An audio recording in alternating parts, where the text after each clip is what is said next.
because these plastics could be recycled really into new products like plastic chairs and tables, but we're using them the way they are. We're just adding other materials like the laterite that we compact in them, and then they form the plastic bottle bricks that we now use to set up the building. So that's a major upcycling so we have a lot of challenges in recycling. You are interested in plastic because it interferes with your water body, and I remember you were talking about your project on the plastic in the plate. I don't forget this easily. So that seems to be your pet project. But there are other issues associated with recycling.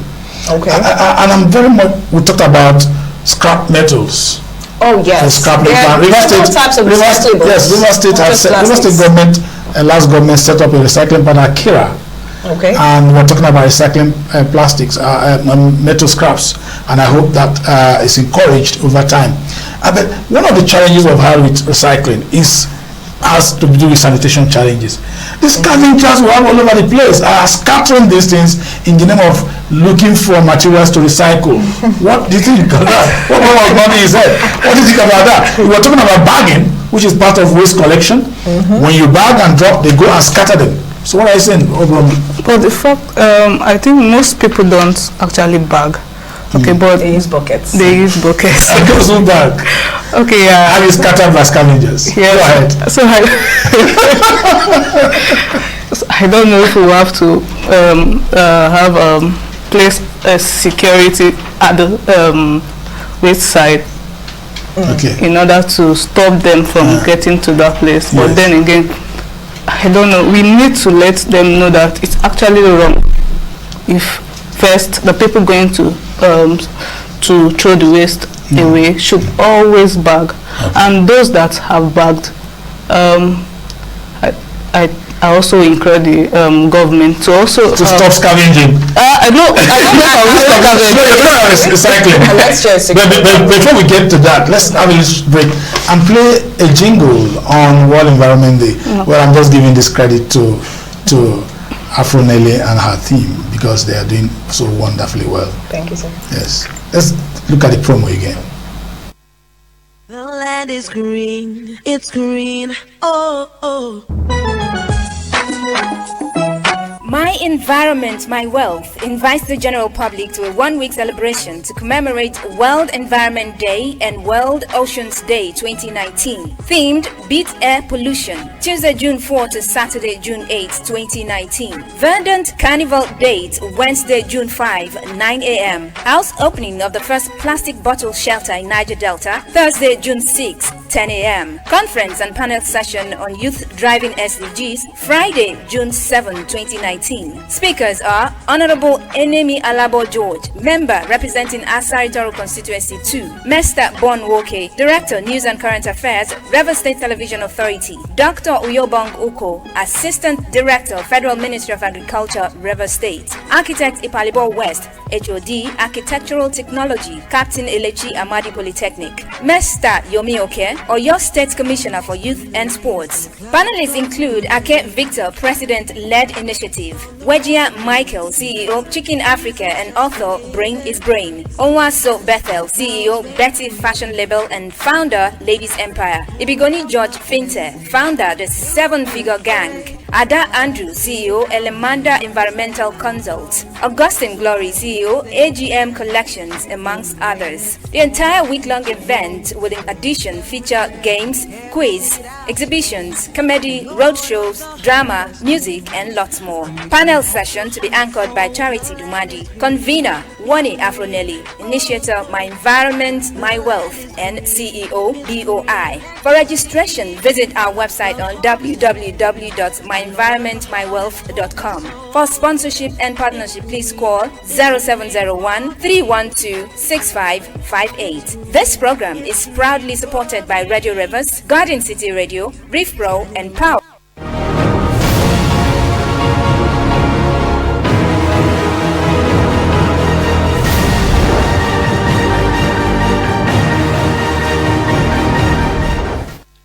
Wrestling is also adding a voice to that because we like what young people do. That's why Afro Nelly is here. Well, that was just a rundown of what you intend to do beginning from the 4th. That's Monday, right? Tuesday. Tuesday. And that's going to be public holiday, and Tuesday, Wednesday, public holiday. And so a lot of people will be there to contribute to this program. Of course, the University Ministry of Environment, I'm sure, has a lot to do, and you people are collaborating. What's the level of collaboration? Mr. Bowen. Yes. We're still working on it. You're still working on that collaboration. Well, I think that the River State government recognizes effort by individuals to support his programs and policies, and I think that because the state government is encouraging youth activism in virtually every aspect of development. Yes, what were we talking about before? Scavenging. Scavengers, yes. Right.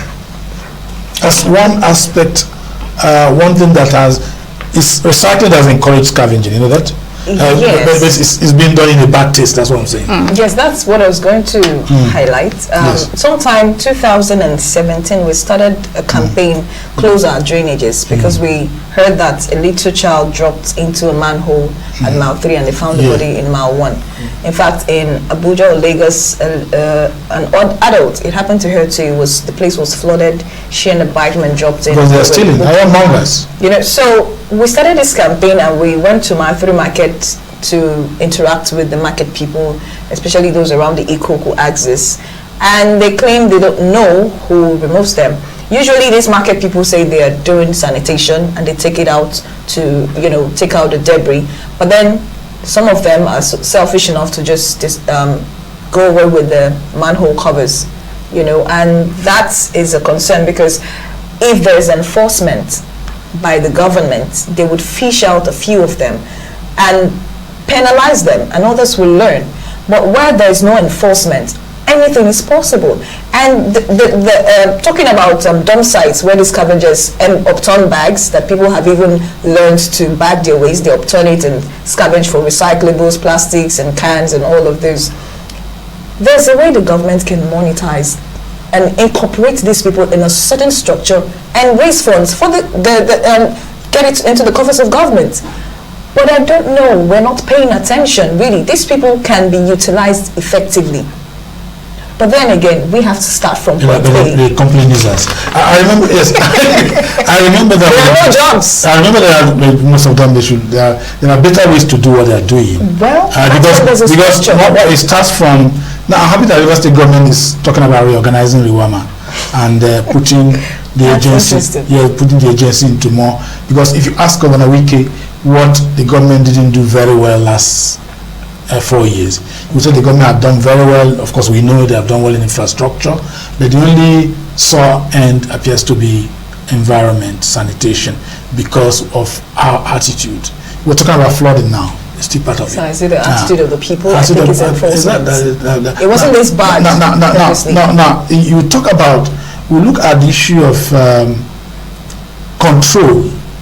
There was a time cat pushers, these are the cat pushers and these scavengers were being put under serious watch. I'm sure that will be the case right now, because we need to make the state safer for people to live in.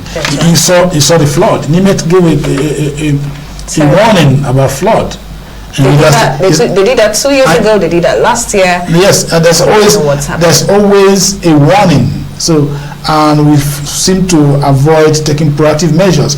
Government have been warning. There are jingles playing on air about people building on water right of way. That is the major problem. Flooding. So what's your take? I don't like to call the government. I like to focus on the people. The people, yes. Because the government is part of the people. Okay, so about flooding, I have admonished that people reduce the amount of waste they have to discard on a daily or weekly basis. Now, if you take out recyclables for each household, if we would sort our waste... Segregation is really the problem. Sort out from the point of generation, and then there are people who buy off these plastic containers and cans as well.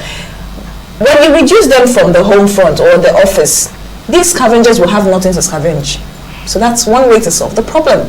And then you get buyers to buy them off you, or give you, incentives. That's the structure we're setting up. But as you can see, we're young people, we don't have so much resources, otherwise that structure would have kick-started even last year. But we're still pushing hard, and the moment we start, it's going to be really massive, because we want to control the problems that are caused by these scavengers and incorporate them into the system. So people actually learn to sort their waste, and they receive incentives when we take them from them. So that's one major way to solve. So if you're going to do that, yes. And what resources? How do you get the support in terms of financial resources? Don't tell Borough to donate money. You donate money for this program. so how do you source your money to? Well, we're hoping this kind of incentive you're talking about. Waste Management Agency, RWAMA, the Ministry of Environment, and Governor Wike would reach out to us, because I'm sure they're seeing what we're doing. Okay. We're not begging for money. We're helping the government. We're augmenting what the government is doing. Yes, you're complimenting. Yes, what do you want to say? She said something about giving incentive to those who generate some of these recyclables, right? Yeah. And then ensuring that they segregate their waste and then give this out to you. That's Sorry, the plastic bottles. You're building homes. Yes. You're going to view a skyscraper one of these days. With plastic bottles. On a serious note. I think my first house will be with plastic bottles. Well, let me see what it looks like. I hope, the design is the floor is not going to carry it. No, not at all. It's going to use plastic bottles for designs. The structure will be different. I hope people are meeting structural engineers to with professional architects. Yes. And engineers. To see how good this can be, sustainable. That's what I'm looking for. It is sustainable in Uganda, in Thailand, in other countries. So it has to be sustainable here. Yeah, and not sustainable enough, because they don't have the kind of rains. People are complaining about. I was talking to somebody about plastic bottles. You can even build mud houses, skyscrapers in the north, in Daura. True. In Daura. I remember. Why Daura? Yes, I've been to Buhari's father's compound, and there's a story building built by his father, which was built with mud, and it's still there. And you begin to talk about, you can't do that here in the south. In the rain belt. So how sustainable will the plastic bottles be? So you could do that in the south with plastic bottles, because we compact the bottles with laterite. With laterite, okay. And so it's pretty much the same thing. And and then you complement with cement. Yeah, we use a mixture of cement and mud as mortar. As mortar. We're laying them. Okay. Mr. Bon, why are you taking knowledge? I mean, I'm giving this is training that I'm supposed to be collecting money for. They're supposed to train the youth so that they will get to know and then stop all manner of criminality. That's what we're talking about. This is a university graduate. These are university graduates who are not looking for a job, but are getting gainfully involved in productive activities. That's what we're talking about, and that's the kind of. I'm very proud to know that one day comes from my client. Right. Yes. It's true. And that's what young girls should be doing. Don't go to Mali. I was listening to a program on air today. There's thousands of girls by, what do you call that? Those people that control migration? Immigration? Migration. Oh. The one Tiku's wife was managing. Wycliffe? Is it? I don't know, one of those NGOs that's controlled. Women trafficking and trafficking. Exactly, and we're talking about the number of Nigerian girls involved in some kind of funny trade in Mali. And Mali, of all places, Mali. I said, they should come to Rumokoro and stay, rather than go to Mali. What's there in Mali? I'm talking about that. Yes. I also. It's part of your emotional. I also figured that most of them are coming from, they go through Benin. Okay, I can see, I've seen most of them. They'll just come and say they are going to Benin, and it's not just one. Someone will just come and pay. They'll just go over there, but you can tell that that's what they're going off to do. So rather than doing that, join Wabrama and Nelly and their team, My Environment, My Wealth, to get involved in more productive things. And they're talking about how to make our environment very wholesome. Can you give a takeaway on this? Okay, very quickly, I'm going to share ways that you can beat air pollution right in the home.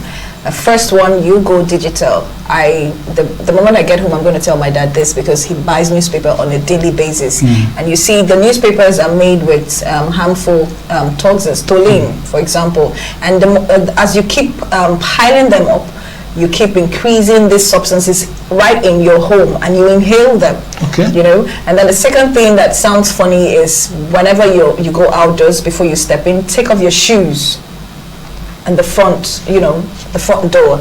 Don't wear your shoes inside, because you would have stepped on pesticides and other substances that could be harmful and pollute the atmosphere indoors. Because our concern for this year is how we can control air pollution indoors, because you spend a minimum of 8 hours at home, you know, to relax or to sleep. No matter how hard you work, 6 to 6, you would get home and rest for at least 6 to 8 hours. So since you spend more time in one place, which is where you lay your head, we are more concerned with that. And then the last point is using natural plants. A lot of people spend so much using artificial plants indoors to beautify. Aesthetics is good, but why not use natural plants that can help filter the air in your home? The trees are the lungs of the earth. That's Go right. ahead, yeah. So there are certain plants that have been approved by NASA that filter air 6 to 9 times better than other plants. Every plant does filter air to some extent, but we have carefully picked 3 plants,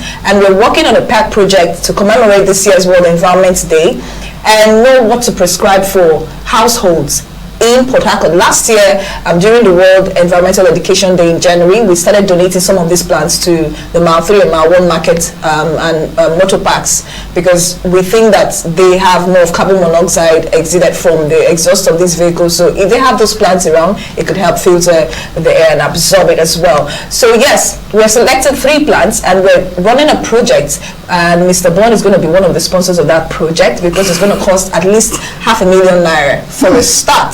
So 500,000 naira, I don't know how much Mr. Bond is going to give to us, but that was supposed to have been concluded before June 7, which is a conference date, but I'm still putting effort, we're still putting effort, so we hope that we have some results that we can share with the general public. Okay. So that's my take on that. Okay, thank you very much. That's a good takeaway. And of course, a lot of people die out of generator fumes, right? Carbon monoxide coming into homes. That's kind of pollution we're talking about. I was talking about using plants, which are the lungs of the earth, to control air pollution. Plant trees today. In fact, in some countries, before you graduate from the university, you must have planted 10 trees each. So you talk about planting trees, which are the lungs of the earth, to control air pollution. Well, next week Saturday, we'll come here with another brilliant edition of Global Systems. I've had 2 wonderful ladies here. Our woman has been talking about emotional control, in families, and Afro Nelly one. Well, I'm happy she didn't talk so much about World Ocean Day, because her kettle of fish is always there for her. That's right. Each time she comes on air. Thank you for coming, ladies. Thank you, sir. Well, my name remains Bon Woke. I'm sure you stay tuned for other programs of the station. Night Bird of Transmission is still on. The land is green, it's green, oh, oh.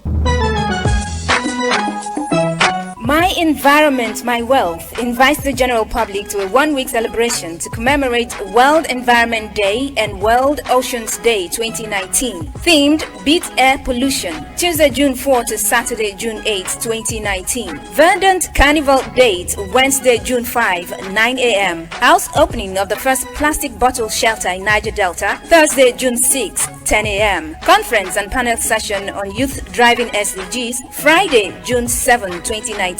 Speakers are Honorable Enemi Alabo George, member representing Asari Toro Constituency 2, Mr. Bon Woke, Director News and Current Affairs, River State Television Authority, Dr. Uyobong Uko, Assistant Director, Federal Ministry of Agriculture, River State, Architect Ipalibo West, HOD, Architectural Technology, Captain Elechi Amadi Polytechnic, Mr. Yomi Oke, Oyo State Commissioner for Youth and Sports. Panelists include Ake Victor, President-led Initiative, Wejia Michael, CEO, Chicken Africa and author, Brain is Brain, Onwaso Bethel, CEO, Betty Fashion Label and founder, Ladies Empire, Ibigoni George Finte, founder, The 7-Figure Gang, Ada Andrew, CEO, Elemanda Environmental Consult, Augustine Glory, CEO, AGM Collections, amongst others. The entire week-long event will in addition feature games, quiz, exhibitions, comedy, road shows, drama, music, and lots more. Panel session to be anchored by Charity Dumadi. Convener, Wani Afronelli. Initiator, My Environment, My Wealth, and CEO, BOI. For registration, visit our website on www.myenvironmentmywealth.com. For sponsorship and partnership, please call 0